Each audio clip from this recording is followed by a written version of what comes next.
Well, for those of you who do not know me, I'm Renee Rubin. Grew up in El Paso, went to UT, so I'm a Longhorn fan. Drive past Baylor every single time I go down there for a game. So I see your stadium, but I haven't, and I've been there before too. But I come from a very strong corporate background. And that includes when I went to UT, I worked for American Airlines and I got to give away a lot of free trips. So that was fun. And then after college, I went to work for Neiman Marcus and in their buying program. And really, I think that was the first place that really gave me the insight on running a business from the ground up, from being able to do numbers backwards and forwards in your head in your sleep, to dialing for dollars and literally dialing for dollars, asking for money on items that didn't sell. So asking vendors to compensate for things so that the margins remained high. And from there, I realized that if I wanted a life, it was not going to be in retail because I was working long hours, did not feel like I had time to even think about dating and maybe getting married and having a life. So I went to the wholesale side and worked for Levi Strauss. And that was another great learning ground. And from there, went through my first layoff. And I was in marketing. And marketing is always the first to go when you're in corporate. So Nike recruited me and moved the family up to Nike to work for Nike. And there I launched products. I had a $5 million throwaway budget just to practice on launching stuff. It was pretty crazy, very different environment. I'd be in a meeting with 20 people wearing shorts and talking about different things, and people would leave to go play a game of basketball or go get a sports massage. It was very different, and training looked very different than other things. One of my first training events there, literally, we played soccer against professional soccer players. I am 5 feet tall. I am not super athletic. So trying to do a header, I thought I was going to die. But it was a fun, cool job. I loved it. But my mom was really sick, and we didn't think she was going to live through the year, and I wanted her to know her grandkids. So we moved back down to Dallas, and I actually sold my house myself in Portland. And I went around to all of the local real estate offices there, and I printed out great flyers about the house, and I stapled little bags of goldfish on there, and I said, you know, this is the one fish in the sea that you need. And sold my house, moved down to Dallas, and then worked in PR. And I had never worked in PR. And it was a high-tech PR firm. So I had to learn high-tech super quick. And I had clients that wanted to be on the front page of Time Magazine or Inc. or any of these big, huge business publications. And that to me is just like clients in real estate. They want the best deal. They want the house they want at the price they want. And setting expectations was relevant then as it is now. And dialing for dollars then was like dialing for dollars now, except that I was dialing and calling reporters all around the country to try and get meetings set up with my clients. So a little different. But I think one of the things from my corporate background, I would say probably 98% of my of the people that I worked for were women, and they were tough women, and they were women that had broken the ceiling in their own right, in their own occupation, and they demanded a ton. If we went to print something and make a copy of it, if it wasn't straight, go back and do it again, make it straight. And so that perfectionism, I think, was important to me because that's what I learned. And that's what I saw made these women successful too, because they couldn't take anything for granted. Everything had to be precise. And I'm one of the types of agents that, although I have a home office, I go into the office almost every day.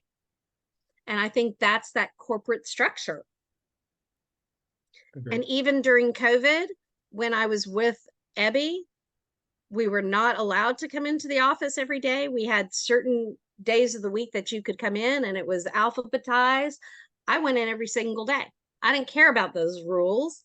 I went in every day because that's where I knew I could do my business. But again, to this day, I go in every day. But when I started in real estate about 20 years ago, I started because my sister-in-law at the time had gone into real estate in Fort Worth, and she said, "Oh, it's the best career. I'm home by 3 o'clock every day. I can go pick up the kids. It's awesome. And I have the weekends." And I thought, wow, that sounds great. And you're making money. She's doing well. That sounds perfect. I was going through a divorce, and I thought, wow, this is going to be the way I get to see my kids and get to spend time with my kids. Not quite. But what I've learned throughout the process is that corporate background, that going into the office every day, I'm having conversations with other agents about problems that they're having with their clients or properties that they're getting ready to put on the market. I'm getting information that those who stay at home don't get. Amen. We're talking through issues, we're talking through how to solve problems together. We're answering questions, we're collaborating without ego. And that's a huge thing. I'm now at Compass, and that's one of our pillars of strength, is to collaborate without ego. And that's something I found myself doing for years and not even really knowing that that was a term. I'm very big into education and learning new things. And I really think that I've been blessed by having not easy clients. And most of you would say, wow, that doesn't make a whole lot of sense. But with every client, I learn something new. And I can tackle something. I can say that I've tackled that, and I can apply that to another problem or issue or something that I have with clients. I think one of my most interesting clients, I had a blind client that I was showing properties to, and I would show him around the house with him, holding on to me as we're walking through. I'm describing the house to him as if my eyes were shut. And I had never seen a house in that way. I have never had to describe the intricacies of a house so much. And put him under contract on one house. The inspection was not great. We took him out of that house, found the perfect house for him. And his question to me was, what color are the walls? And I'm thinking, okay, we can paint them any color you want, but they happen to be green, a very light green. And he said, well, I can't live in a house with green walls. So you have those little challenges that you have to find ways over those road bumps. And I find myself being more of a psychologist, of a problem solver, of an analyst as a guide rather than a salesperson. I'm not a person who tries to make my clients feel like they have to have that house, because that feels disingenuous to me. When I'm walking a client through the house, and I think that this has served me very well throughout the 20 years I've been in, I'm pointing out the negatives of the house along with the positives. And I'm pointing out the negatives because, to me, I want them to be aware of those things that are potential pitfalls or expenses that they're going to have to do within the year, within a few years, or possibilities that could happen. And I do that because I want them to feel like I'm on their side and I'm looking out for their best interests. I Yeah. also do that when That's I'm why working you're a with top clients. professional, period. Right? Because I'm you're, sorry. yeah, because you're truly looking out for their best interests. And like I said, it's what's helped you rise to, I mean, I think the top of, of our profession. And it's one of the reasons why I so wanted you on. Sorry to interrupt you there. I Thanks. think that being involved and engaged, and here one of my buddies who I see Stephen is on, you made a point about, we call it conversations in the hallway. And that's some of the best. I mean, we're the #1 training company in the world, but I tell folks that's the best training you'll ever get. Those conversations that you're having with your peers about issues they're going through, problem solving, all those kind of things. So I applaud you guys for just participating, I think, at a high level. And I know you do that. So I think back, it's super important. agree. I think it's really, really important. What I was going to say with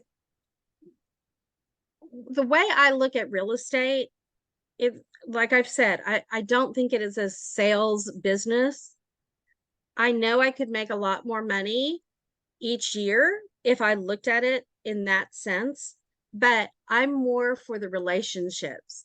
And I really want my clients to know I've got their back.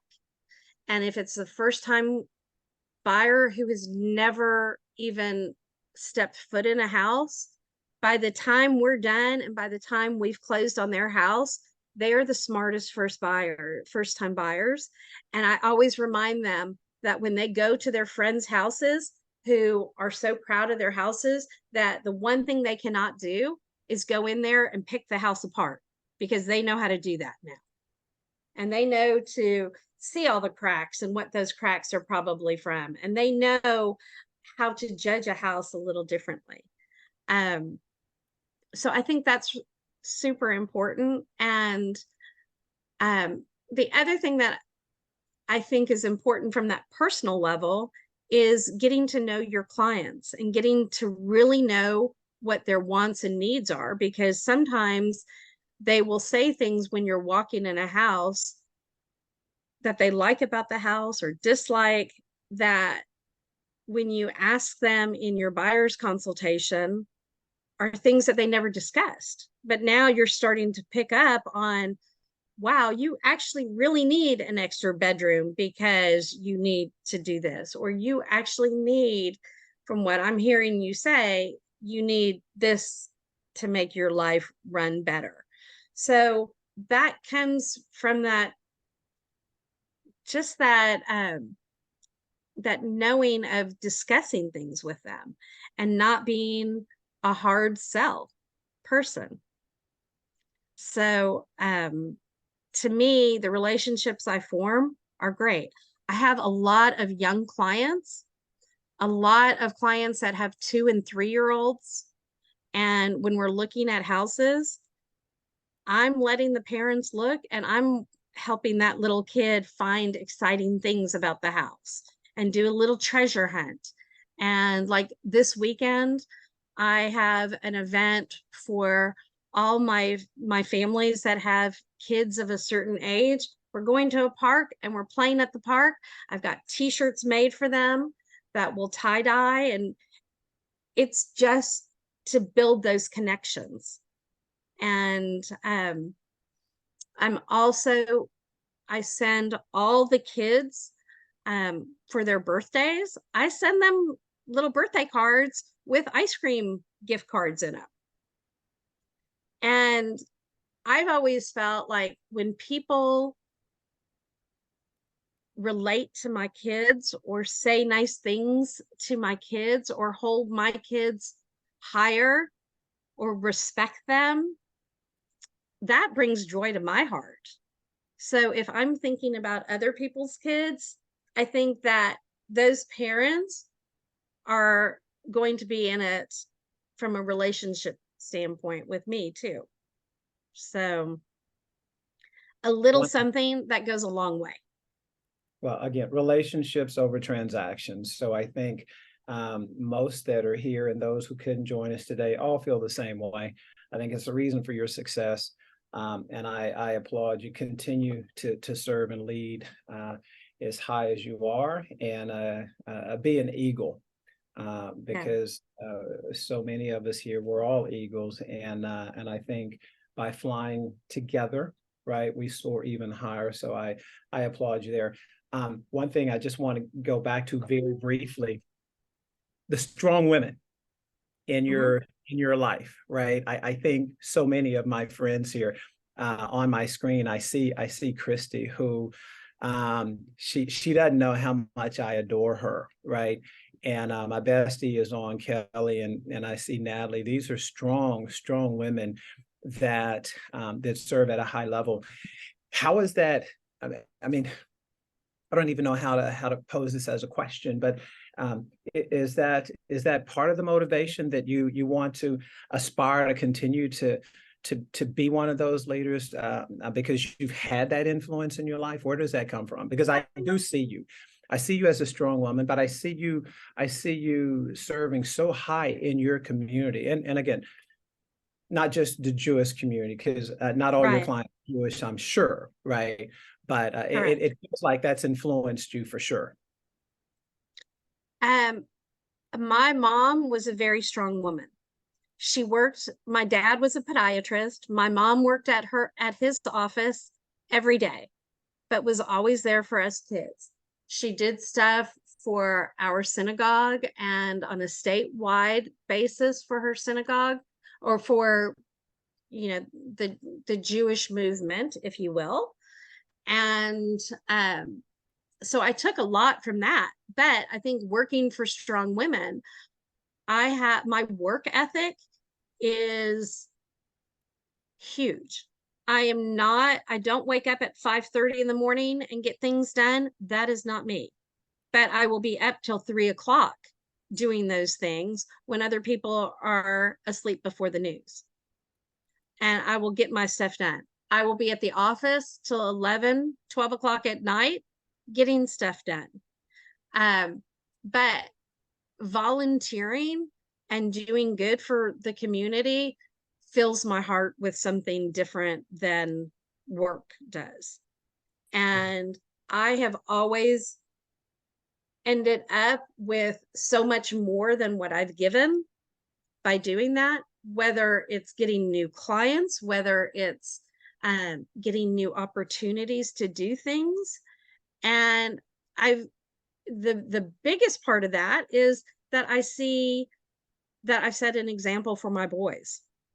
And that's super important because they give in the community as well. My older son is an architect in Kansas City, and he is on probably 3 boards already. He's 27.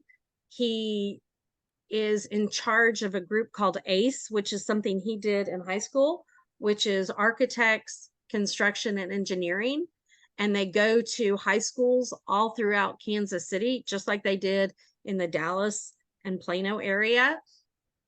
And they teach the kids about those disciplines and bring them on work sites and do that kind of stuff. So the fact that that has trickled down to the next generation, I think is awesome.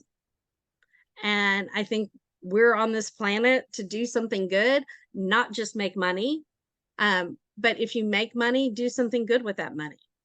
Amen. You know, do something good with that time. Even if you're not the biggest contributor financially to an organization, rolling up your sleeves and getting your hands dirty is just as important.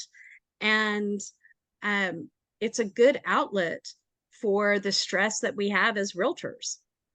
And if you don't have stress as a realtor, then I need to meet you, because Absolutely. Absolutely. I find like the other agents that we work with, as much as I feel like training should be an innate part of what we do, I sometimes don't feel that way on some of the other agents that we work with, and it's unfortunate. It is. So It is. But you know what? I think it's our responsibility to, I think you know me well enough to know that in every opportunity to work with another agent, I am the consummate professional. Because when it's all said and done, respect is huge for me. That they walk away and go, you know what, that Ben Baker, man, that guy, he's stand up, man. He's a good guy, right? and you want to do a deal with them again. Absolutely, 100%. So I want to do totally another agree. deal with you. So again, Renee, I heard meaning over money. I think it's so important. And I love the fact that you're serving at such a high level. And I think we give because we have, and we have because we've given, right? So keep doing that and keep leading. I couldn't be any more proud of you, and I'm so thankful and blessed that you've blessed us today with just a few minutes of your time.